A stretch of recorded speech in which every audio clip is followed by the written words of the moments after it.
কুরবানির গরু কিনতে গেছিলাম, 1.5 লাখ টাকা কইছে, আমি 30,000 টাকা কইছি, দিলো না। তোমার কপাল বলো গরু কথা কইতে পারে না, তা নাইলে তোমার খবর ছিল। যদি গরু কথা বলতে পারতো তাহলে কি বলতো? এ সুসলা বাপারি, তুই কি গরু কিনতে আইছো না পোল্ট্রি মুরগি?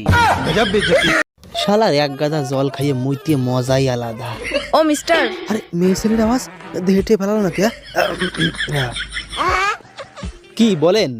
তুমি 500 টাকা দিলে যা চাবে তাই পাবে। হ্যাঁ, বিরাট চান্স তো, এই চান্স আর মিস করা যাবে না। টাকা দিয়ে দিই। এই নাও 500 টাকা, আমাকে এবার 1000 টাকা দাও। বাবু তুই এই মেরে ফিরে দে, তুই এই মেরে বিয়ে করিস নে।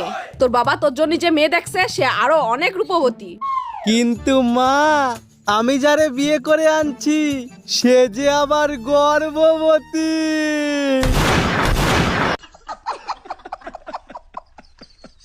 জামাই, তুমি নাকি আমার মেয়েরে বকাবকি করছো? কি করছে আমার মেয়ে? আম্মাজান, তার আগে বলেন কি খেয়ে আপনি এই মেয়েরে পয়দা দিছিলেন? আরে জামাই, কি হয়েছে বলবা তো, না বললে বুঝবো কি করে? আমার মা মারা গেছে, তার ছবির জন্য আমি একটা মালা নিয়ে এসেছি। আপনার মেয়ে বলে আমার মার ছবির জন্য কেন মালা আনো নাই?